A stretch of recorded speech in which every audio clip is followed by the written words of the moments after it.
Salut, bienvenue dans ce cours de chimie. Aujourd'hui, nous allons parler de la structure de la matière. Alors en premier lieu, nous allons parler de la matière et de l'atome. La matière, une première définition, c'est tout simplement tout ce qui constitue l'univers, à part la lumière. Exemple, les êtres vivants, que ce soit des animaux, des végétaux, champignons, qui soient macroscopiques, c'est-à-dire à notre taille, ou microscopiques, comme une bactérie, quel que soit l'état physique, que ce soit un gaz ou un mélange de gaz comme l'air, un liquide, un solide comme une roche, que ce soit sur Terre ou ailleurs dans l'univers, comme par exemple le Soleil, que ce soit d'origine naturelle ou fabriqué par les humains, tout ce que nous rencontrons autour de nous est constitué de matière. La particularité de la matière, c'est qu'elle possède une masse.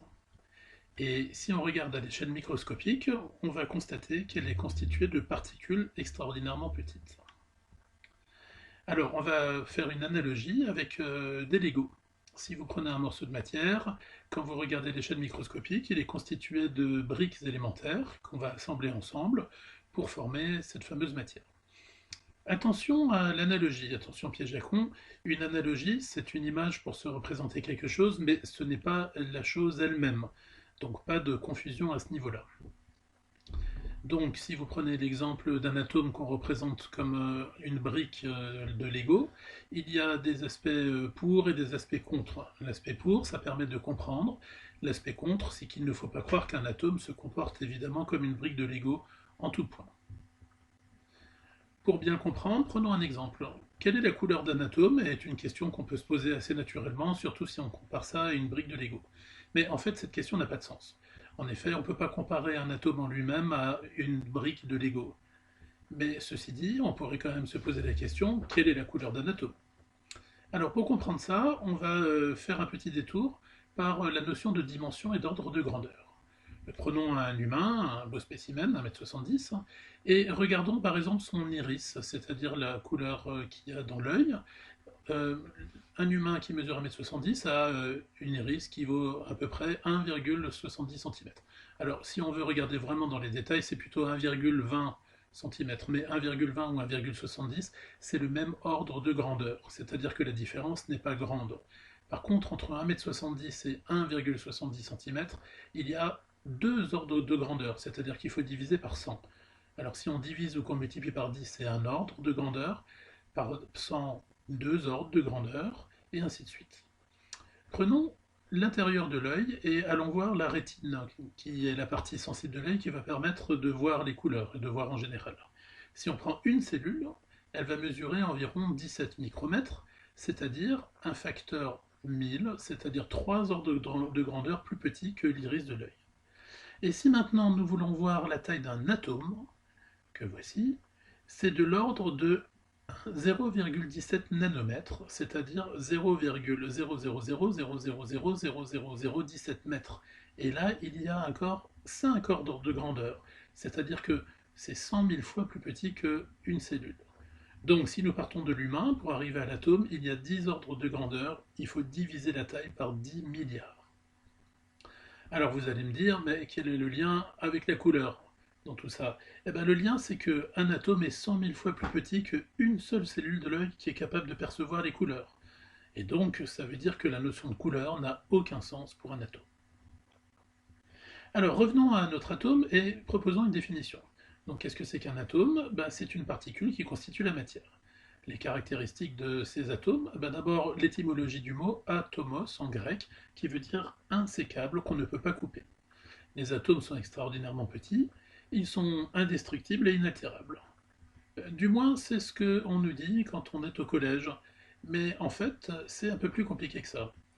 En effet, en sciences, on a cru, en l'occurrence en physique, on a cru à une époque qu'un atome c'était ça. Mais vous avez peut-être entendu dire que c'est pas si vrai que ça. Il y aurait des choses plus petites à l'intérieur de l'atome, et puis certains atomes pourraient disparaître ou apparaître. Alors est-ce que c'est votre prof de physique-chimie qui vous ment? Eh bien en fait, il faut bien comprendre que parfois, il est difficile de décrire les choses de manière extrêmement précise, et on peut faire des simplifications temporaires. Alors, pour comprendre comment ça marche, on va discuter un petit peu de ce que la science fait. La science se construit pas à pas, c'est-à-dire au fur et à mesure. On commence par observer des nouveaux phénomènes, qui sont d'origine naturelle ou bien en réalisant des expériences. Le premier à en avoir fait des expériences est Galilée, à partir de 1600 à peu près. Et puis on propose des explications qui doivent être robustes. Robustes, ça veut dire que même si d'autres gens essayent d'attaquer vos explications en voulant montrer qu'elles sont fausses, eh ben, ils n'y arrivent pas. Alors, si c'est le cas, si vos explications sont robustes, eh ben, elles vont finir par être admises par la communauté scientifique, jusqu'à temps qu'on montre qu'on s'était trompé, ou que c'est pas assez précis, ou bien que quelqu'un propose une solution plus satisfaisante. Et puis, quand vous proposez une explication, vous devez être capable de prédire un certain nombre de nouvelles choses qui doivent être observables. C'est ça qu'on appelle la méthode scientifique, c'est l'ensemble de toutes ces données. Alors, si je viens au niveau de l'atome, au cours des temps, nous avons proposé différents modèles d'atomes. Qu'est-ce que c'est qu'un modèle? C'est une manière de représenter quelque chose.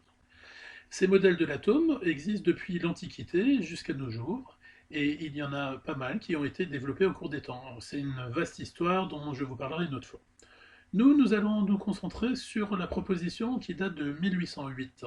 Alors cette proposition, elle a été faite par un chimiste et physicien qui s'appelait Dalton. Non, c'est pas celui-là, évidemment. Non, c'est celui-ci. Voilà, il avait une particularité, ce Dalton, c'est qu'il ne voyait pas les couleurs comme la majorité des autres personnes, et il a étudié sur lui-même cette particularité, et donc c'est pour ça qu'on parle aujourd'hui encore des daltoniens et du daltonisme. Alors voilà comment il a proposé un atome. Il y a un modèle de l'atome, il a proposé qu'un atome ressemblait tout simplement à une boule rigide, dure, indestructible. Ce modèle de l'atome que nous allons utiliser ensemble permet d'expliquer beaucoup de choses. Alors la question, c'est de savoir combien y a-t-il d'atomes différents, de briques élémentaires. Eh bien, celui qui a apporté des réponses satisfaisantes à ce niveau-là s'appelle Mendeleev, c'est un chimiste russe, qui en 1869 a proposé un tableau dans lequel il mettait la liste de tous les atomes qui étaient connus à l'époque. On appelle ça les éléments chimiques. Et aujourd'hui, on appelle ça la classification périodique des éléments chimiques. Alors cette fameuse classification, la voici. Donc elle regroupe l'ensemble des atomes que nous connaissons. Ici, nous avons un exemple qui ne fait pas vraiment partie du tableau et qui a été mis en grand pour comprendre comment fonctionne le tableau. Nous, on va l'oublier. On va parler des divers atomes qui sont présents ici. Alors, le premier, c'est l'atome d'hydrogène. À lui seul, il constitue 90% des atomes présents dans l'univers. Le second, l'hélium, là-bas à droite, dans la même ligne, 9% des atomes de l'univers. Donc vous voyez que avec deux types d'atomes, nous avons 99% des atomes de l'univers. C'est énorme. Et 1% pour l'ensemble de tous les autres. Alors, pourquoi ça? Ben, simplement parce que dans l'univers, il y a essentiellement des étoiles et que les étoiles sont constituées d'hydrogène qu'elles vont transformer progressivement en hélium.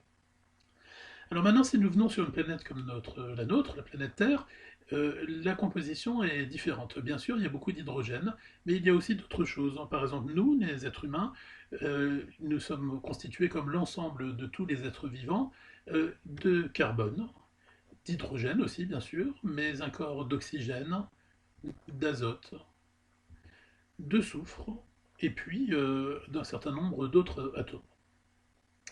Une autre famille, donc aussi le chlore, pardon.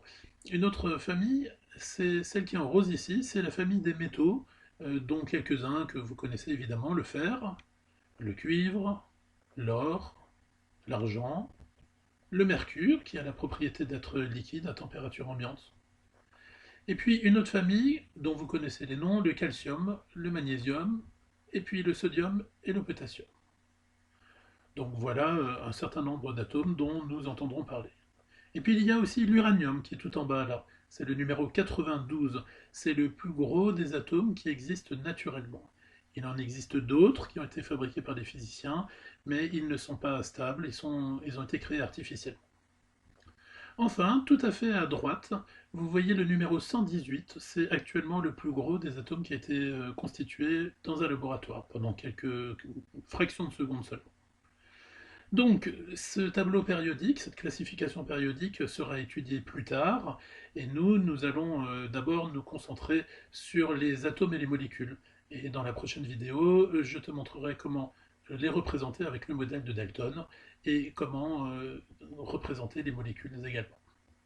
Et voilà, à bientôt, ciao ciao.